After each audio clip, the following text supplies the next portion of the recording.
Suasana merah putih sudah tampak di mana-mana, mengingatkan kepada kita semangat jihad para pendahulu kita. Bulan Agustus membuktikan kepada kita bahwa jihad bukan radikal, tapi jihad adalah satu kebutuhan. Ketika dalam situasi kelenturan, kelembutan tidak bisa dilakukan, maka jihad adalah solusi.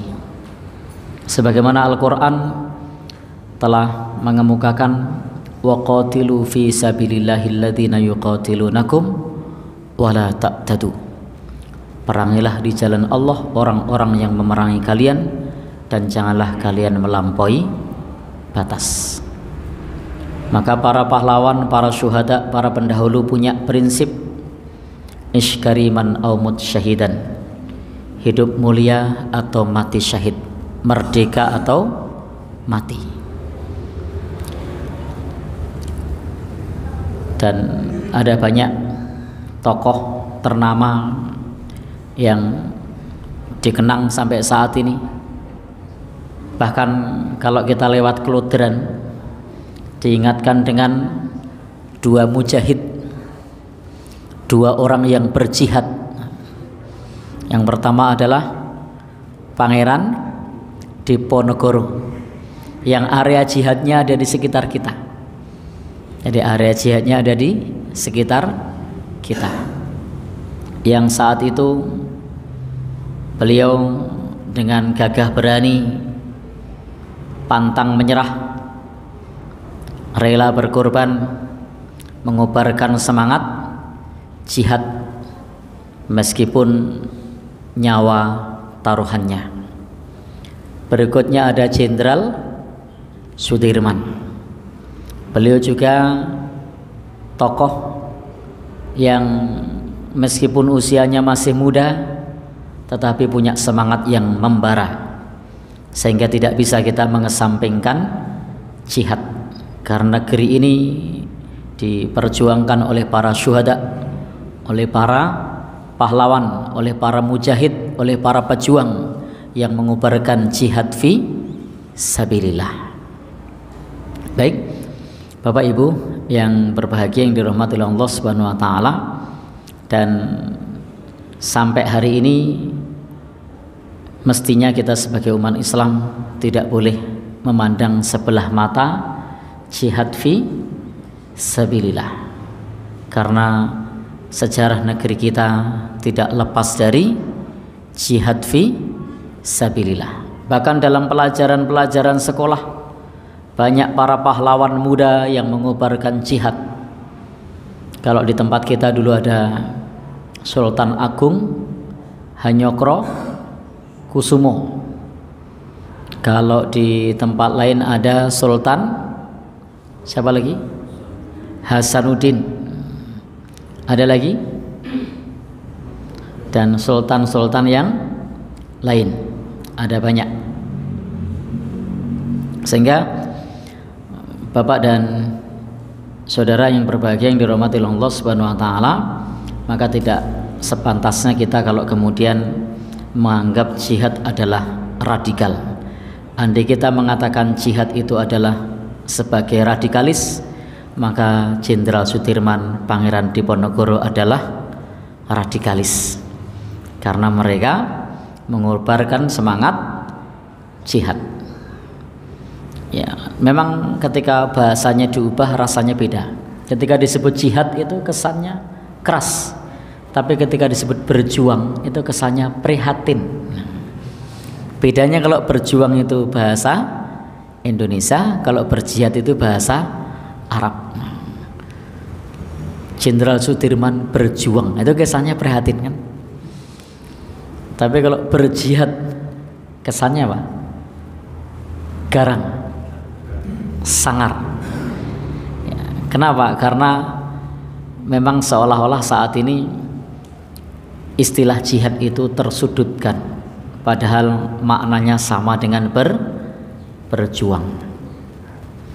Atau kalau kita mendengar istilah lain, berjuang, guru SD dan TK Ibnu Khaldun berjuang. Oh, itu kesannya prihatin.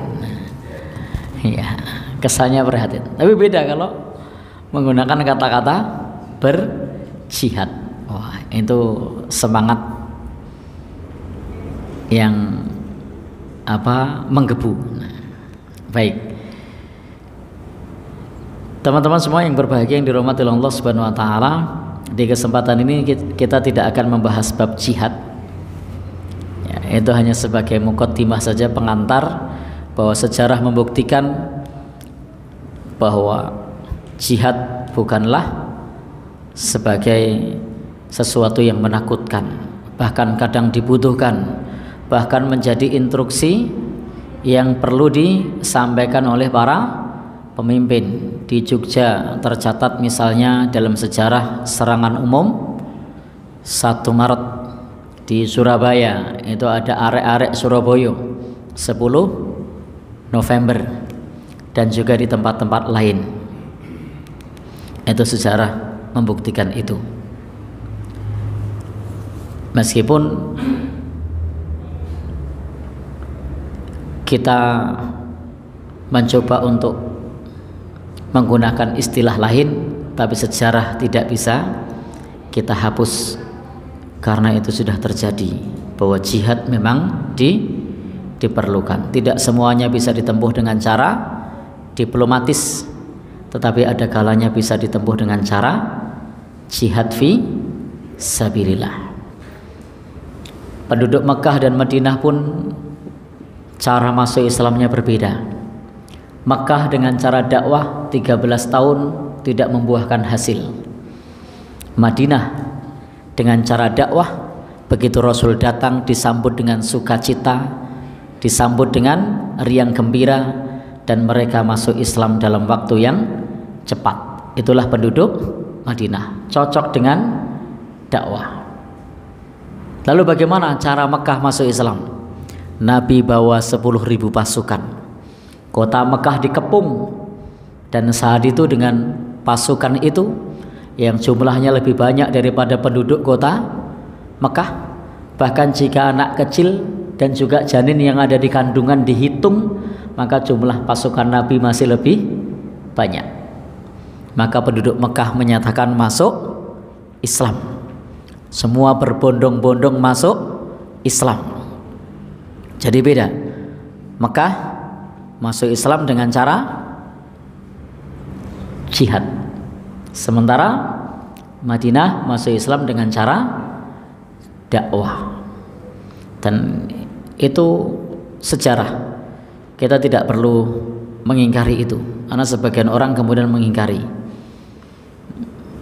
Jadi tidak perlu mengingkari, karena memang betul ada namanya Fathul Makkah, penaklukan Makkah, meskipun itu tidak terjadi perang, karena penduduk Makkah sudah beranggapan kalau melawan tidak mungkin menang, karena jumlahnya lebih banyak dari total jumlah penduduk, sehingga mereka memilih masuk Islam.